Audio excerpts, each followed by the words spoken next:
The Noble Great Vehicle Sūtra, the Questions of Rāṣṭrapāla. Homage to all Buddhas and Bodhisattvas. Thus did I hear at one time. The Blessed One was residing at Vulture Peak in Rajgir, together with a great Sangha of 1,250 monks. Then the Venerable Rāṣṭrapāla arose from his seat, draped his upper robe over one shoulder, knelt down on his right knee, bowed before the Blessed One, and with folded hands asked, "Blessed One, what are the qualities of the beings who will bring about the decline of the thus gone one's teaching?" The Blessed One replied, "Rāṣṭrapāla, there are two conditions. What are they? They are the condition of the monk and the condition of laxity. Now the condition of the monk is that which pertains to having moral discipline, and the condition of laxity is that which pertains to lacking moral discipline. Rāṣṭrapāla, monks who seek complete nirvana should train in these two conditions. What are the two? Through the component of moral discipline, they should fully guard themselves, and they should contemplate themselves and nothing else. Now, what is it to contemplate oneself and nothing else? It is to analyze by thinking, do I want to eliminate my own suffering, or do I want to awaken to unexcelled perfect awakening? Those who seek complete nirvana through the vehicle of the śrāvakas should train only in the precepts of the śrāvakas. They are to be bound by the prātimokṣa vows. Their conduct and personal association should be perfect. They should train having genuinely accepted that even the slightest fault is to be viewed with apprehension. They should purify their actions of body, speech, and mind in accordance with the precepts. They should have pure livelihoods and be irreproachable. Without greed and without longing for flavorful foods, they should have suitable robes and suitable begging bowls. Also, they should not eat just any mixture of food. They should train by eating a little bit of food until just sated. In this way, they should always and continuously consider food as filth.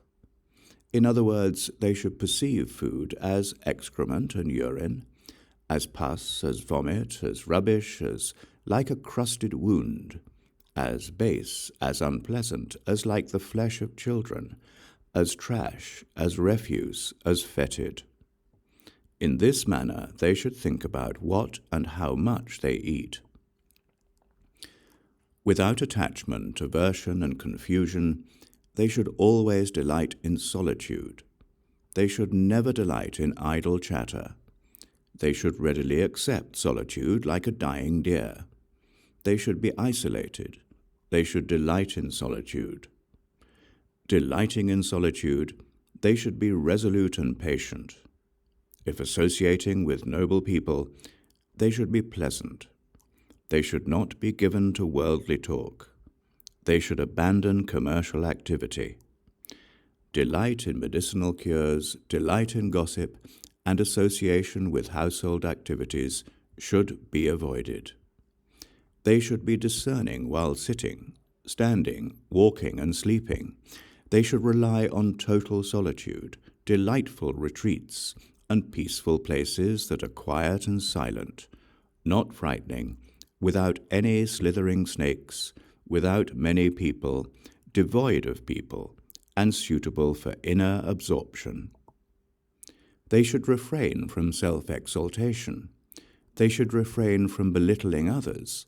They should refrain from pretension and flattery. They should always and continuously cultivate an attitude of dissatisfaction. They should not associate with and get to know householders and monastics. They should rely on all empty dharmas, meditate on them, and expand on them. They should avoid congregating with ignorant monks. They should not associate with nuns. They should have few desires. They should always examine themselves for personal faults, and they should not look for the faults of others. They should not rely on their parents, let alone other families. They should be properly and thoroughly restrained. They should be givers of the appeasing Dharma. They should be discriminating in their focus. They should dwell in isolated places. They should not speak to others even in an agreeable manner, let alone in an unagreeable manner. They should establish their minds firmly in the teachings and analyze the profound dharmas. What is it to analyze the profound dharmas? It is to analyze by thinking, for example, that the I is impermanent. It is to analyze its arising and dissolution, and that with respect to which arising and dissolution should be analyzed is itself analyzed as non-existent. Why? That which is called I does not exist. Through the I, form and I consciousness are not objects of perception. They are perceived as non-existent. Why? There are no dharmas that are objects of perception. Therefore, the support of the ear should not be imagined. The supports of the nose, tongue, body, and mind should not be imagined. No support whatsoever should be imagined. What would be imagined when doing so? All dharmas should be apprehended as empty in this way. Apprehending the dharmas in this way purifies the component of moral discipline. It purifies the components of concentration and of wisdom. It gives rise to the result of stream entry, and it gives rise to the result of the once returner, the result of the non-returner, and arhathood. Detached in this way, the initial śrāvakas eliminated their defilements. Now, what are impostor monks? Rāṣṭrapāla, such monks cling to the conception that they are themselves monks. Their component of moral discipline is incomplete. They cherish their robes and begging bowls. They cherish material things. Abandoning silence, they claim for themselves bedding, seats, and great invitations that lead to unfortunate rebirths. They associate with women. They associate with nuns. They associate with those favored by the king. And through associating with them, their eyes are always intent on forms. By cultivating such a mind, they are thoroughly afflicted. If their mind is afflicted, so will be their condition. They will consistently make serious mistakes or small ones. These Rāṣṭrapāla are impostor monks. Why are they impostor monks? Impostor monks are those fools who reject the plain bedding and seats approved by the thus gone one, which are the bedding and seats proper to ascetics who yearn for robes, who yearn for material things, and who associate with women and householders. How could ascetic conduct be found in fools with such associations? Moreover, they criticize and revile the profound dharmas. Although they have heard of karma, they speak ill of others. They speak ill of the wilderness. They praise those who are solely focused on desire for pleasure. They praise those who are solely absorbed in pleasurable idle chatter. They speak ill of those possessing any of the conditions of monks. The thus gone one said in a sutra, "There is no occasion to associate with householders and monastics. Those who reject this have no desire for ascetic conduct. They have no desire to be a monk. Sitting apart, they teach the Dharma to women and instruct others still in the foundations of such behavior. Why? The thus gone one describes them as the robbers of the Dharma. Abandoning the prātimokṣa vows, they sit apart and teach the Dharma to women. These fools are impostor monks. With their shaven heads, they are impostors. With their saffron robes, they are impostors. How can an impostor be known? Those fools approve of that which the blessed Buddhas condemn. They ordain people before they reach 20 years of age. They take with their own hands. They enjoy things without thinking. They prepare and cook food for themselves. They handle gold and silver. They accumulate millet, barley, and other grains.